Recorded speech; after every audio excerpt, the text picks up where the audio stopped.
Moving right along with today's episode of the GSMC Chip Shot Football Podcast with our second segment. 25 other teams, the rest of the league, starts their spring workout programs today. In the weeks prior, these 2 weeks before, the earliest teams to start were back on April 2nd. Then you had the following week with the next group of players or next group of teams starting. Now you have the rest of the NFL starting their offseason programs. I mentioned those teams before that got that head start. Usually all the teams with the new head coaches, because they have new head coaches. Obviously, you need to bring in whole new programs, schemes, rules, itineraries, all that little stuff that had to get ironed out. They are provided those 2 extra weeks to get everything situated. Those teams were the Falcons, the Chargers, the Seahawks, the Commanders, the Panthers, the Titans, and the New England Patriots were already underway with their programs. Now you have the rest of the 25 teams all starting today. And I wanted to focus in on the 3 teams that I thought were the most interesting, but also that weren't really talked about too much in the offseason. Not too many headlines around them, not too many star signings.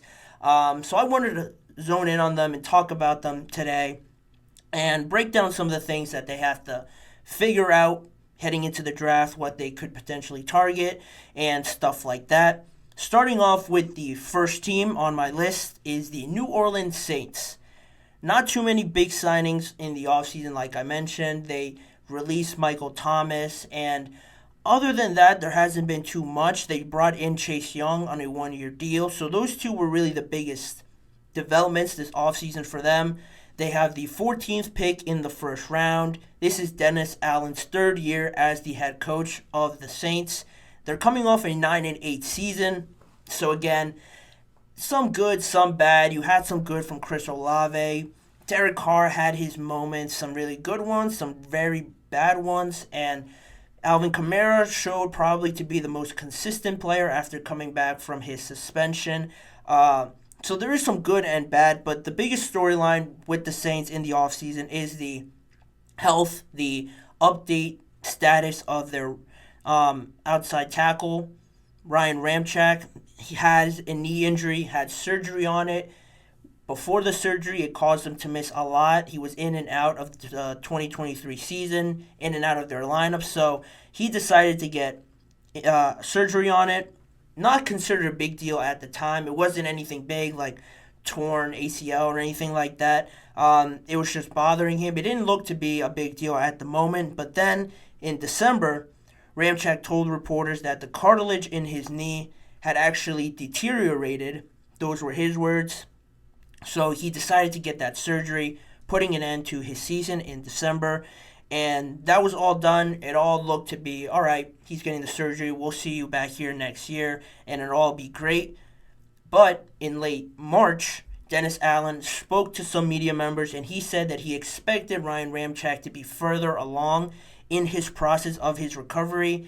And a lot of sources close to the team, close to Ramczyk, have said that it's taking longer than expected. And because of this slight worry, the New Orleans Saints renegotiated his contract that he signed that month on March 12th this year. They renegotiated that and restructured it, and now his base salary is a lot less, but his signing bonus was increased to iron out the balance book, the checkbooks for the New Orleans Saints. So they had to realign that because of this worry that is becoming a bit more serious, because he is one of the more solid players on their offensive line, and already their offensive line was not the best, and to have him in an uncertain status right now. He is of an older age. I think he's in his 7th, 8th season now in the NFL. To have knee problems, to not quite honestly be too sure on what the status is, what he'll look like, is worrying. So that now becomes the focus of this Saints team. And picking it 14th in the draft is great, but they only have 2 picks in the first 2 days of the draft. So that's the first 3 rounds, and they only have 2 picks to iron out a lot more holes that this team really needs to figure out. Other than offensive line, they need probably another pass rusher. They brought in Chase Young, but how is he going to look health-wise as well? On top of performance, how ready he is to start, be one of the best pass rushers, hopefully, on the Saints. They also need wide receiver. Other than Chris Olave, no other receiver showed a lot of consistency, reliability with Derek Carr to be one of their main options, again, other than Chris Olave. And that offensive line, I mentioned how shaky it is because last year they traded up for Trevor Penning in the first round, but it didn't work out at all for them. He was actually benched at one point during the season last year, and Andreas Pete, who replaced him, is still a free agent, and they weren't able to re-sign him. So a lot of players, or a lot of offensive linemen specifically missing from their offensive line. They have to figure that out on top of trying to get better in other positions. Those are really the biggest things, seeing what Ryan Ramczyk is looking like, and then getting a pick 14, maybe an idea to try and trade back and accumulate more picks is an idea, but you also want the best players to try and compete as best as you can. Because Dennis Allen, quite honestly, if it goes worse than 9-8, could be looking to be on the hot seat. So a lot of factors to account for with the Saints. Not the best because, again, salary cap and all their issues they've had with that. They're in a tough spot, so I'm interested to see how they develop and try to get out of this situation. Probably trading back is the best option for me. But that's that with the Saints. Right behind them at the 15th pick in the draft is the Indianapolis Colts. Again, another 9-8 team. 15th pick in the NFL draft, 9-8 team, like I mentioned. This is the second year for their new head coach last year, Shane Steichen, with the team and trying to figure everything out. And unlike the Saints, who seem to hit a plateau and kind of be trending downward, the Colts, also 9-8, are almost on the upward trend because there are some good signs that they were able to do. Bring back Michael Pittman, re-sign Julian Blackmon, even though it's a one-year deal. He's back with the team. Kenny Moore re-signed with them. But then other than that, they haven't signed too many other players to make themselves better. These moves are great, probably really big for them because of you don't want to get worse. If you don't get better, you definitely don't want to get worse. So they brought back their biggest players. And similarly with the Saints, a health question is their biggest concern. Around the health of their young quarterback, Anthony Richardson, had shoulder surgery that ended his season last year, but he had some very impressive games throughout that. I want to say it was against the Rams and against the Jaguars. Both losses, but he played very well in them, rushed for a couple touchdowns, threw a couple in another game, had a good amount of yards as well. And that just comes with a young team. You're not going to probably win these close games because of lack of experience, but he showed very good amount of promise in those games. Unfortunately, he had to deal with those injuries, concussions on top of the shoulder. So that's really the biggest concern with them. Trying to see where he is now that these programs are starting. Having him in the building, checking up on him more closely will be something to monitor. As well as in the draft, they don't need too much other than defensive back and wide receiver as their more glaring needs.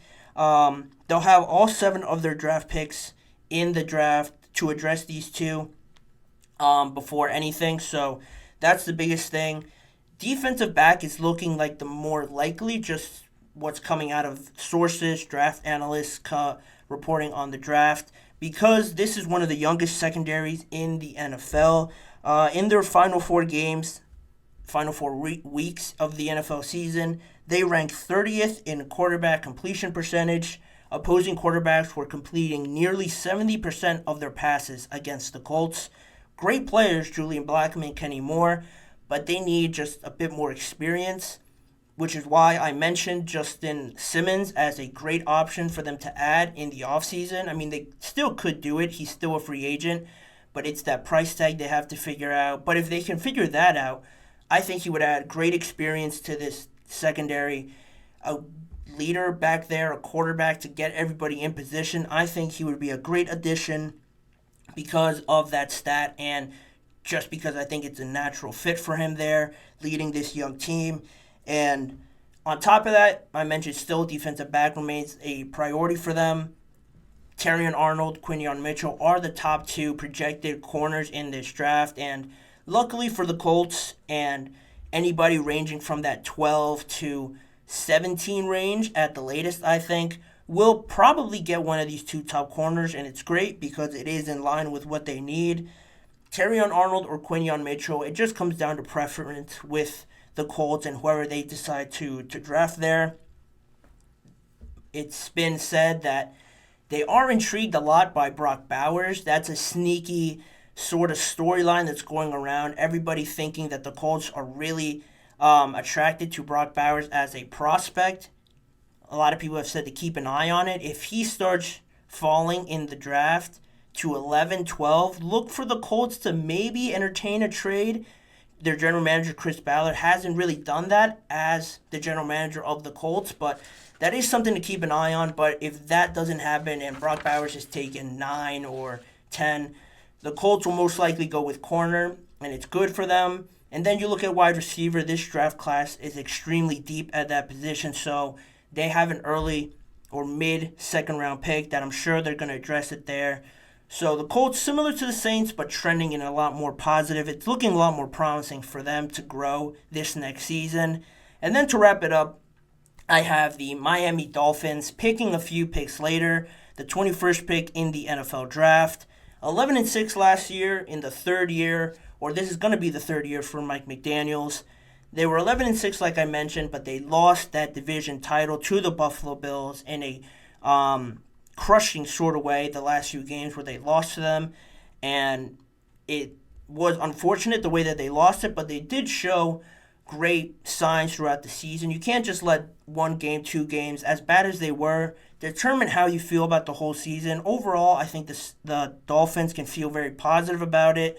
The way Tyreek Hill played, obviously had an amazing year. Jalen Waddle, Tua looking a bit better, a bit calmer, a bit more in control throughout the season. Got them to the playoffs. It didn't end how they wanted, but they still have great players on there. Raheem Mostert, again, broke out this season. It's surprising to say because he is like 31 years old, considered very old for a running back, the way the market values him nowadays, but he disproved that, had an amazing season for them, and just the rest of their team looked great, and in the offseason, they got even better by adding players like Shaq Barrett, Kendall Fuller, Jordan Poyer, Anthony Walker, to replace a lot of the players that left them in free agency, a couple of offensive linemen, and a lot of players on that defense, but like I mentioned, they were able to bring in a lot of players that are able to replace them right away. So their biggest need still remains trying to replace probably their most important player in Christian Wilkins, who left, as well as their right guard, Robert Hunt, who also left in free agency to the Carolina Panthers. And they sit in a spot as well where 21, Byron Murphy is there projected to be the best defensive tackle in the draft. He is in that range where they could be hopeful that he falls to there. Not many teams, again, really need that. Maybe the Seahawks at 16. I've seen him be mocked there. The Jaguars at 17. The Rams, not to mention them, obviously with Aaron Donald moving on. That's probably the biggest threat, thinking of it now. But at 21, they could still find an offensive lineman.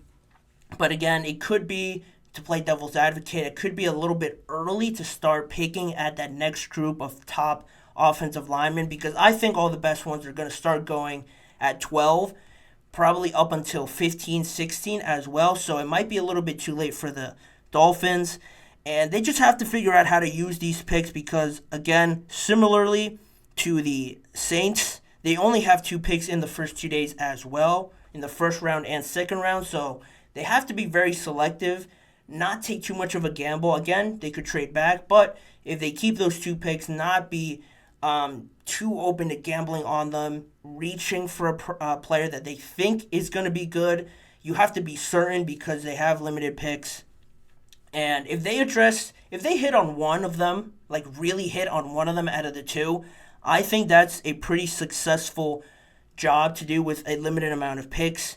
With the roster that they have, they're still going to be competitive with how the Bills are looking, really only competing with the Jets at this point in the division. I think it's looking much better for the Dolphins because they were able to replenish with so many of these free agents. And a sneaky narrative to just follow is how Tua still continues to grow. Didn't finish the season like he wanted to, like I mentioned, but seeing that growth is what everybody wants to see, and that's going to be the biggest tell on the Dolphins. Yeah, they have a great roster, like I mentioned, but he really is the piece that needs to bring it all together. A lot of their offense is through timing and the connection that the receivers have with Tua. So that's going to be the biggest storyline to follow. Seeing Tua's development, he has to stay healthy, has to play better in cold weather cities in the playoffs when everywhere is cold. And if he does that, I'm really liking the Dolphins. They're probably my pick to win the division. I know a lot of people are high on the Jets and still even on the Bills, but for me, I think it's still all about the Dolphins if Tua can get it right. I have confidence in him, but we'll see how it all pans out for the Dolphins and those other two teams like I mentioned. In saying that, we'll leave that topic there and we'll move on with the show. We're going to go into the second break, and on the other side, we're going to talk about Jared Goff, what he said about his time with the Lions so far, and we're going to go in on Joe Burrow and what his status is with his wrist injury, as well as him touching on the rivalry that's been brewing with the Kansas City Chiefs. So, both of those stories coming up in just a few seconds. Don't go anywhere. Both of them are up next.